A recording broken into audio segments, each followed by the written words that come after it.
Bonjour, j'espère que vous allez bien. On se retrouve pour une nouvelle vidéo, revue du top 10 PEA, les 10 premières lignes de mon PEA. Donc on va démarrer par Total Energy, on va terminer avec Airbus. C'est la revue de septembre 2024.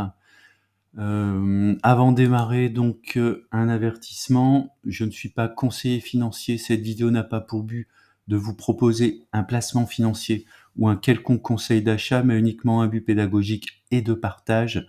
Vous restez responsable de vos investissements.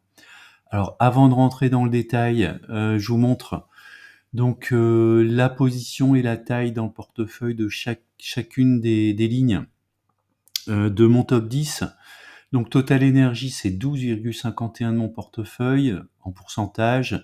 Air Liquide est en deuxième position avec 9,64%. Puis ensuite Vinci, 6,74%. Essilor, qui est pas très loin derrière, à 6,11%. Ensuite, c'est Legrand, 5,66%. LVMH, à peu près à 4%. AXA 3,2%, Ruby 3,17%, Eurofin Scientifique 2,74% et enfin Airbus avec 2,61%. Ce qui me donne pour le top 10, alors j'ai enlevé en fait les ETF que j'ai, ETF Nasdaq 100 et SP500 sur lesquels bon je fais grosso modo du DCA, plutôt du DCA+, hein, plutôt sur des zones favorables à l'achat. En tout cas, les 10 premières actions à l'exclusion donc des deux ETF représentent un peu plus de 50%, 56% de mon portefeuille. Alors, j'ai souvent la question sur le nombre de lignes que je peux avoir dans mon portefeuille.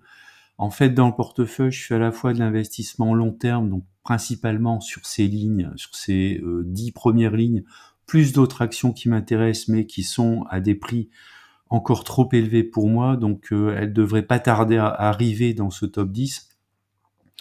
À la place notamment, par exemple, de Ruby, Eurofin, qui devrait rétrograder, hein, ou donc légèrement baisser dans mon classement. Mais en tout cas, le fait que j'associe donc de l'investissement long terme et du swing trading fait que j'ai effectivement un nombre de lignes assez important dans le portefeuille.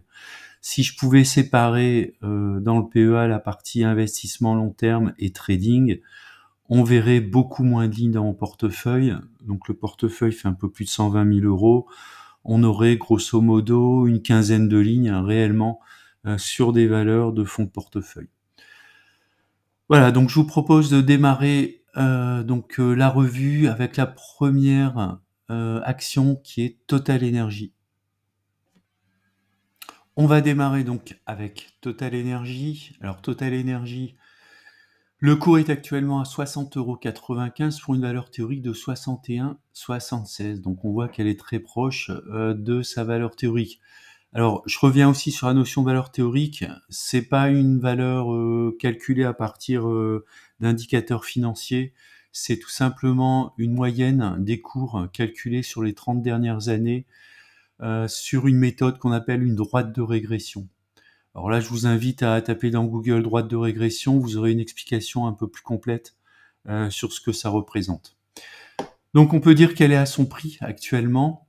Si on regarde maintenant au niveau de l'évolution du cours, on voit qu'elle évolue dans un canal ascendant depuis déjà un petit moment.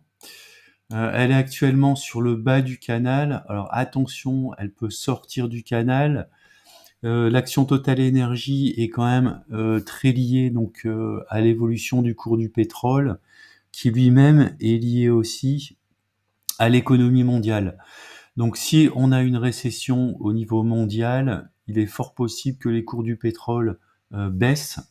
Alors si on regarde par exemple les cours du pétrole actuellement, on voit donc effectivement on évolue dans un petit range depuis un peu plus d'un an ici, qui est compris entre une valeur de 64 dollars et puis un point haut autour de 95 dollars. On est actuellement proche des niveaux les plus bas. Alors soit ça va être un rebond, soit on sort par le bas. S'il y a une récession, je serais pas étonné qu'on sorte vers le bas et qu'on retrouve un cours du pétrole qui pourrait être entre 50 et 60 dollars. Donc mécaniquement, ça peut faire baisser le cours de l'action Total Energy, sans doute dans une mesure moindre, puisque il n'y a pas 100% de corrélation entre le cours de Total Energy et le cours du baril, sachant que Total est bénéficiaire de mémoire à partir du moment où le cours du pétrole est au-dessus d'une vingtaine de dollars le baril. Néanmoins, donc quel point on pourrait regarder? Alors moi j'ai pas mal renforcé dans la zone là des 60 euros, 60-61 euros. Maintenant ma zone suivante, on est plutôt autour des 56 euros. Et puis s'il y a une très forte consolidation, j'irai la chercher sur les 50 euros, voire plus bas. Mon prix de revient actuellement est de 47 euros, donc même si je me renforce un peu à 50 euros, ça va faire légèrement monter mon PRU, mais pas tant que ça. La deuxième action, c'est Air Liquide. Donc Air Liquide, du point de vue de la droite de régression, donc le cours est à 165 euros pour une valeur théorique à 158 euros. Elle tient très bien avec la baisse récente du CAC 40. C'est une des actions finalement qui n'a pas tellement baissé sur la semaine. Donc c'est plutôt positif. Ça reste une valeur de fonds de portefeuille. Maintenant, du point de vue graphique, j'aimerais bien renforcer Air Liquide sur des niveaux un petit peu plus bas. Alors, tant qu'on reste dans ce canal ascendant, eh bien, je reste positionné sur l'action, mais j'aimerais bien quand même aller la chercher sur des niveaux un petit peu plus bas que les niveaux de cours actuels. Idéalement, ce serait autour de sa valeur sur la droite de régression, donc un peu en dessous des 160, voire encore un petit peu en dessous. La troisième valeur, c'est Vinci. Alors Vinci a un cours actuellement autour des 110 euros pour une valeur théorique de 145 euros. Donc on est quasiment à moins un écart type. On peut voir que historiquement, depuis quand même un peu plus de 2 ans, elle évolue entre moins un écart type et sa valeur théorique. On est plutôt ici autour des moins un écart type, ce qui est pour moi plutôt une zone intéressante pour rentrer sur Vinci ou renforcer.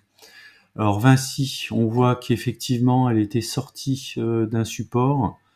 Ici, on avait touché des plus bas un petit peu en dessous des 100 euros. Elle est actuellement en train de se rattraper. On voit qu'elle n'est pas du tout influencée par la consolidation qui s'est mise en place sur les marchés actuellement. Donc elle continue à rattraper ici sa ligne de tendance. Donc on va arriver sur une résistance autour des 112 euros, puis ensuite il y aura une résistance majeure autour des 116 euros. On continue avec Essilor, un cours de 211 euros 80, une valeur théorique de 223, donc on est légèrement en dessous de sa valeur théorique. On voit qu'il y a une belle dynamique sur Essilor depuis quelques semaines. Elle semble vouloir repartir à la hausse. Si on regarde au niveau graphique, donc on est actuellement ici sur un support, puisqu'on a dépassé le support, il y a un pullback. Donc là, il faut voir si elle est capable dans la semaine de repartir vers le haut. Auquel cas, on pourrait aller chercher le haut ici du canal vers les 225. Ou alors, s'il y a un pullback, et là, on pourra aller rechercher dans un premier temps la zone des 194 euros. Et puis peut-être ici, entre le bas du canal et puis le support suivant autour des 187-188 euros. Pour moi, c'est deux zones qui m'intéressent pour renforcer sur Essilor Luxottica. On enchaîne avec le grand, un cours actuellement autour des 98 euros pour une valeur théorique de 107 euros. Donc moins 0,58 écart type. On voit ici le grand a du mal quand même à passer au-dessus de sa valeur théorique. Donc si elle est capable de le faire, on pourrait viser les plus un écart type qui serait autour des 128 euros. Alors si on regarde graphiquement le grand, c'est joli, on a un très beau support ici, oblique, qu'on a touché plusieurs fois. On est actuellement bloqué ici par une résistance autour des 104 euros. On est actuellement ici légèrement en dessous d'une résistance des 98 euros. Donc soit on arrive à refranchir par le haut en direction des 104 euros, soit il y a une consolidation. Et là, pour moi, Une zone qui m'intéresserait, ce serait cette zone ici autour des 91-92 euros, qui serait un bon point d'entrée pour renforcer le grand. Alors on continue avec LVMH qui est actuellement en cours de 616,90 euros pour une valeur théorique de 549 euros. On est encore au-dessus de sa valeur théorique, donc même si elle a pas mal corrigé depuis quelques semaines, on pourrait tout à fait la revoir autour de sa valeur théorique des 550 euros. Alors si on regarde au niveau graphique, donc on voit qu'elle est dans un couloir descendant. Une première zone ici, ce serait autour des 600 euros. Alors moi j'ai prévu de me renforcer sur cette zone-là. Et puis ensuite une deuxième zone de renfort, ce serait cette zone assez large qui inclut les 550 euros. Alors AXA 34,92 € pour une valeur théorique de 24 euros. Donc là on est quand même sur des niveaux historiquement assez élevés. Plus un écart type, on voit que c'est une action qui fluctue pas mal. On voit le coefficient de corrélation de 0,28, donc on a toujours une belle volatilité sur AXA. Elle est sur un trend quand même assez joli ici depuis 2020, donc pour moi l'allègement ça pourrait se faire entre plus 1 et plus 2 sigma, c'est-à-dire entre 34 et 50 euros. C'est une action quand même si la croissance du modèle est faible, c'est une action assez solide et qui délivre un dividende plus que correct. Maintenant, si on regarde du point de vue purement graphique, on voit que l'action est toujours dans un canal ascendant. On est ici à l'approche d'une résistance des 35 euros. Si elle arrive à les dépasser par le haut, on pourrait aller chercher donc les 40 euros. Sinon, un pullback, on aurait un premier support autour des 33,80 euros, puis ensuite 31, puis ensuite 30 euros. Et enfin, le bas ici du range, qui se situe autour des 28-29 euros. Alors Ruby, même si c'est une action qui depuis les sommets ici de 2018-2019 ne fait que baisser, ça reste néanmoins sur un très long terme une société qui a encore une croissance de plus de 8% par an hors dividende. Donc c'est l'une des raisons pour lesquelles je l'ai en portefeuille. On est actuellement à moins 2,24 écart type. Comme je le dis souvent, statistiquement, au-delà de 2 écarts types, c'est quand même relativement rare. Ça veut dire que derrière soi, la société est mal gérée, perdre de l'argent et va disparaître. Soit c'est une anomalie, et généralement les anomalies sont corrigées dans le temps. C'est un petit peu la même chose avec Ricard en ce moment. Donc au niveau de Ruby, pour moi, il n'y a aucune raison de sortir de Ruby actuellement. Si on regarde du point de vue graphique, alors là par contre il y a des choses à dire. On était dans un range ici, on est sorti par le haut du range, donc on n'est pas resté très longtemps dans ce haut de range, et puis on est actuellement en train de repasser à nouveau dans ce range. Donc à titre personnel, je vise la zone des 20 euros pour renforcer sur Ruby. Pour moi, ce serait une belle opportunité de renforcer à ce niveau-là. Alors, on continue avec Eurofins Scientifique, un cours actuel de 53 euros pour une valeur théorique de 121 euros. C'est une société qui a une croissance du modèle sur les 30 dernières années qui est très forte, 20%. On voit qu'elle est quand même en difficulté au niveau graphique depuis à peu près début 2022. Et on est actuellement sur moins 1,88 écart type, donc quasiment moins 2 écarts type. Alors elle l'a fait à plusieurs reprises, si on voit ici, à peu près ici en 2011. On va le retrouver également ici en 2003, un peu plus tôt également vers 99. Donc c'est une action qui est capable assez régulièrement d'aller sur moins 2 sigma. Donc pour moi, il n'y a pas de panique à avoir. Au contraire, potentiellement, il peut y avoir des opportunités sur Eurofins Scientifique. Alors attention néanmoins, Eurofins Scientifique a été attaqué par le fonds Moody Waters pour un certain nombre de points, notamment un manque de clarté et de transparence sur son organisation interne. Donc c'est une myriade de petites sociétés et donc de laboratoires. Et selon Moody Waters, donc ça peut potentiellement poser problème sur des consolidations du point de vue comptable. C'est quand même une affaire à suivre, hein, puisque ça peut influencer quand même le cours. Même si la société a quand même publié et essayé de rassurer les marchés, il faut maintenant que l'action puisse se retourner sur des niveaux corrects, hein. Pour moi, ce serait un minimum le moins 1 sigma, c'est retour des 80 €.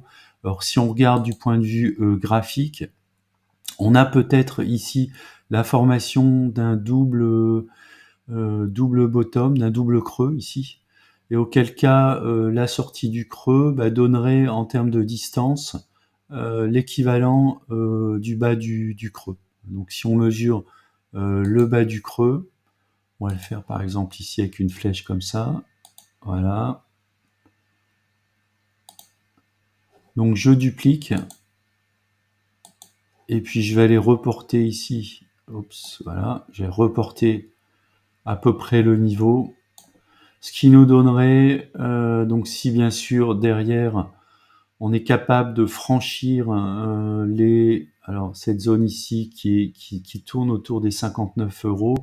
Alors on a ici juste avant une petite une résistance, pas une petite, une résistance d'ailleurs mensuelle.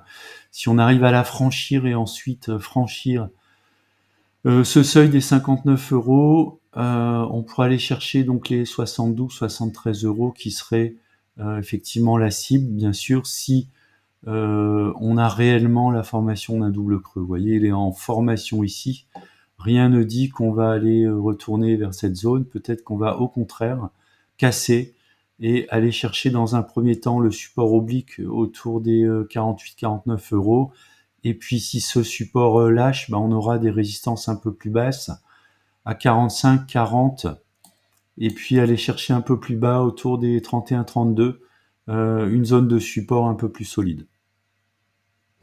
On va terminer avec Airbus, donc un cours actuellement de 129,74 € pour une valeur théorique de 127 €. Donc autant dire qu'actuellement Airbus est à son prix par rapport à la valeur théorique sur la droite de régression. Il n'y a pas grand chose à dire du point de vue ici de la droite de régression. Si on va regarder au niveau des cours, alors là par contre au niveau des cours, donc ce qu'on peut voir c'est que Airbus est sur le bas du canal, elle est peut-être en train de sortir par le bas du canal. Il y a deux éléments qui l'indiquent. Le premier élément, c'est graphique, hein, c'est la sortie par le bas du canal, même si elle avait tenté à ce niveau-là. Et le deuxième, c'est qu'elle n'arrive pas à s'extraire ici de cette résistance autour des 134, 139 €. Hein, donc dans ce cas, on irait éventuellement vers les 117-118 € dans un premier temps, et puis pourquoi pas les 110 dans un deuxième temps, et puis s'il y a vraiment une très forte consolidation, on serait plutôt autour des 87 €. Alors pour moi, une zone éventuellement qui pourrait être intéressante, ce serait cette zone des 117-118 € pour éventuellement renforcer sur Airbus. Voilà, c'est la fin de la vidéo. Je vous remercie de l'avoir regardée. N'hésitez pas à mettre des commentaires si vous souhaitez. Et puis je vous dis à bientôt pour une prochaine vidéo.